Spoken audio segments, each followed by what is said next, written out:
about a year ago, I know everyone keeps telling you this, we were in the same position trying to figure out how we're going to get this compass to work with our processes and get our grid to work.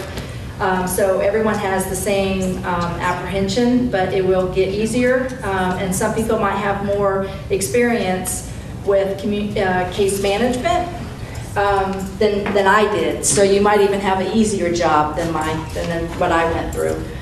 But I did eventually get the compass model started, and it took me a little while to kind of get the process down and understand really what I was supposed to do. And all of a sudden, one day, a light bulb went off, and I'm like, okay, now I got it. It makes sense. I know what to do, and it made it easier. And, you know, so everyone will have a learning process. They'll have questions. So I just tell you, don't worry about that. The more questions you have, the better you're going to get. Matter of fact, I have a speed dial for Rika and Sylvia, because I have talked to them so often. What do I do about this? What do I do about that? And so we've become very close friends, and I appreciate their help, and I'm sure you guys will do the same. So when I started doing all this grid and trying to get the process to work, it was a little difficult to wrap my head around, like I said, but we got it working. And there's a few things that I do with the stroke program that I run, and one is I do monthly neuroscience meetings, and we talk about our successes, we talk about our metrics, we talk about how we can improve our community service, and you know, the common goal is to achieve better quality outcomes and patient outcomes. But I had the first Stroke Health Fair, which last May, it was our first annual. I hope to have it next May. We had the best fun. I invited all the stroke and TIA patients that came to our hospital prior to May, and I invited our staff to come to this.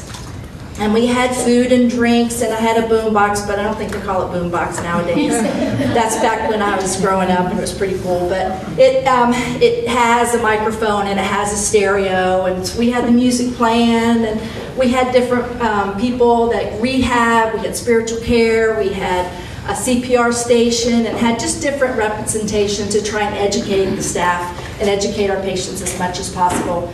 And like every 15 minutes, I made some trivia stroke questions, and I would get the microphone out, and everyone's waiting to try and, you know, get up there to win a prize, and so it got to be really fun and you know, competitive. I want to get this one, you know, and they'll try and answer the question, and it was a lot of fun. So that was another thing that we did, and I'm trying also to get a support group going.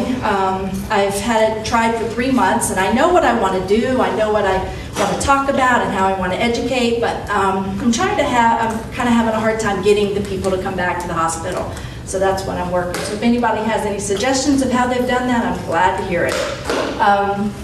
The other thing I think everyone's heard of that I said earlier, that I did apply for a CHS grant, and we got the blood pressure monitors and machines to give to our patients. And I think that's great, because, you know, everyone knows that if you have high blood pressure, you're high risk for stroke. And if they monitor their pressures and they know what their normal blood pressure is, you know, they know when to call the doctor. Hey, my blood pressure's up, I'm taking my medicines, I don't know what's going on, you know, what do you want me to do? And that will give them initiative to hopefully not have another stroke and not go 6 months to a year not knowing when their blood pressure's sky high.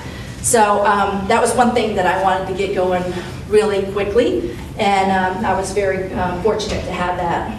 But the reason I'm telling you about the things that I've done to try and educate and do things in our hospital is because you build relationships, and I know you've heard people say that, but that's really what happens. I mean, when they come in and they have a stroke, or even TIA, as a navigator, I go talk to them, and I met Percy, I think the next day after he was admitted, and we went through stroke education, and I went through the compass folder, told him, you know, all about what that was and what the magnet is and what to expect, and then I always call usually the first day after discharge. I know you have up to 2 days, But I feel, well, if I start on the first day and I get them, cool. If not, I have another day to work and still follow within the guidelines of the research.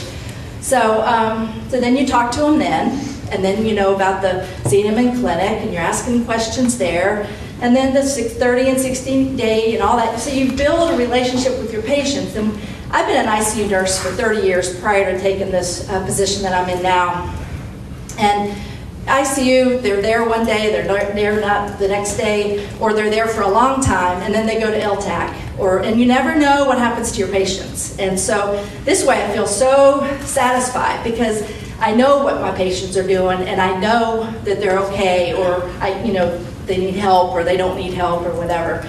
So that's really good. So 6 months to a year, you guys are also going to have improved outcomes, increased patient satisfaction, and also build relationships with your patients. Now, the COMPASS model and the grid, that's the main thing, because that's what you really are going to do. You want to make sure they have the resources. And a lot of times when they're in the hospital, they have no idea what they might need. They just are thinking, I want to go home. I just want to go home. And then when they get home, something might happen and they realize, oh wow, I can't do that. I don't have anybody here to help me. What am I going to do about that? So that's how it's real important for us to talk to them and use the resources.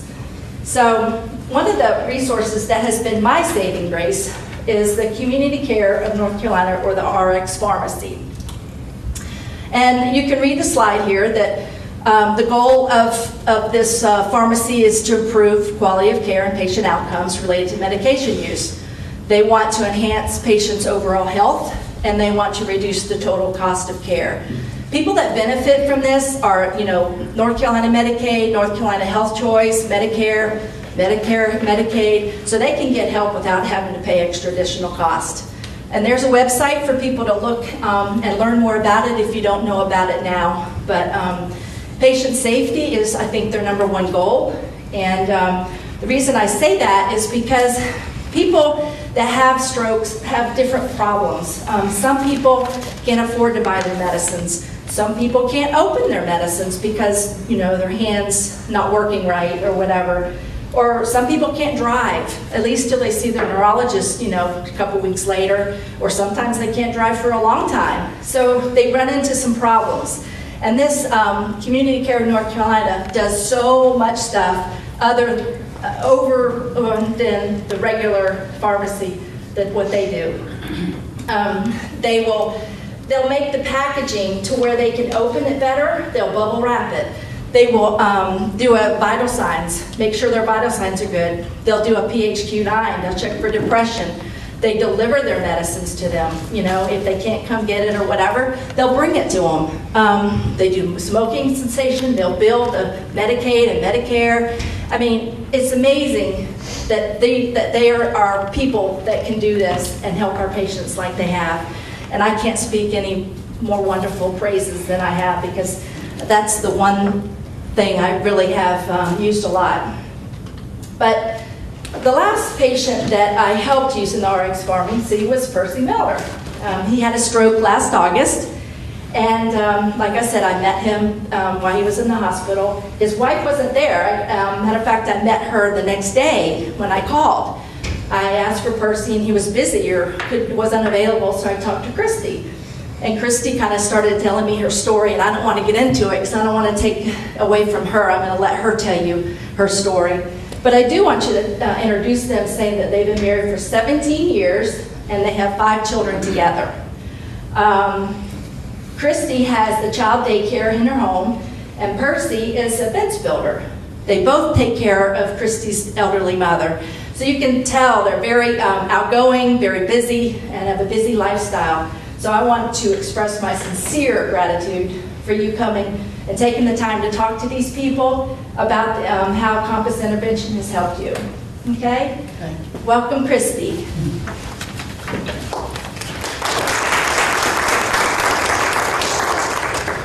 Well, I'm not a speaker, but I do have a testimony about COMPASS. Again, my name is Christy Miller. My husband's Percy Miller. He had a stroke in August. We was riding around, getting ready to drop our grandkids off, and I noticed something different about Percy. And the reason I knew something was wrong was a poster that was posted up in the elevator at University Hospital. On this poster, it said, if you're having a stroke, you have slurring speech. The face was, excuse me, the face was drooping. He had a headache, and I knew he was having a stroke. So I took him to emergency room at University Hospital. When we got there, unfortunately, we was just in the process of changing our insurance. We had no insurance at all. They treated us well. We had no problems at all for us seeing a doctor or just anybody being kind to us. So the next day, once we were admitted, we were getting ready to be discharged. Like Rhonda said, Rhonda stopped by to see Percy. She left a compass folder that had information about strokes. Not only that, she gave us a blood pressure meter, which we did not have. We use this blood pressure meter now 3 to 4 times a day. We're constantly checking his blood pressure. And I do remember when we had left the hospital, they had already told me that if his blood pressure reached at this peak, call us. It reached the peak. I called them. They told us what to do. The next day after we were released from the hospital, Rhonda had called me and asked me, did you get your medicines? Were you able to get a diabetic machine? I told her no. It cost us $400 just to get the medicine. But I could not go home. I could not lay down beside Percy and not get that medicine. So she referred me to RX Pharmacy. In RX Pharmacy, we were able to purchase a diabetes meter. And that diabetes meter was affordable for me to get. And I thank God for RX Pharmacy, because not only did we get a meter, they came to my house and brought it to us. I did not have to leave Percy.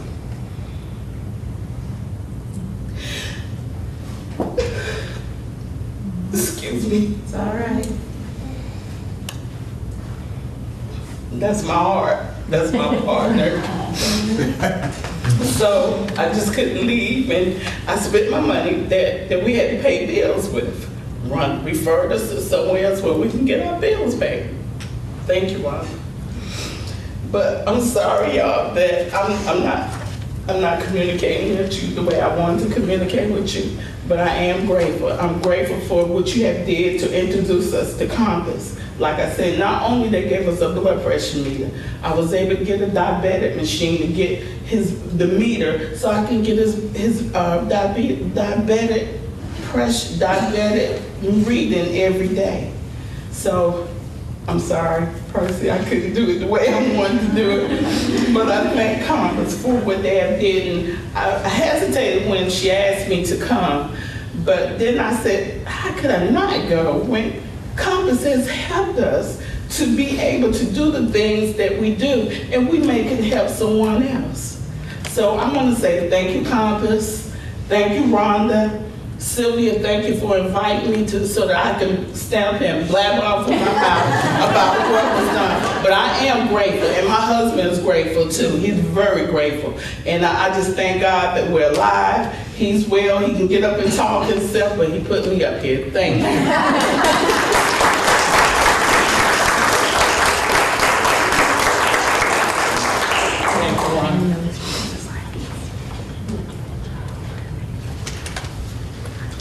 Any questions that I can answer?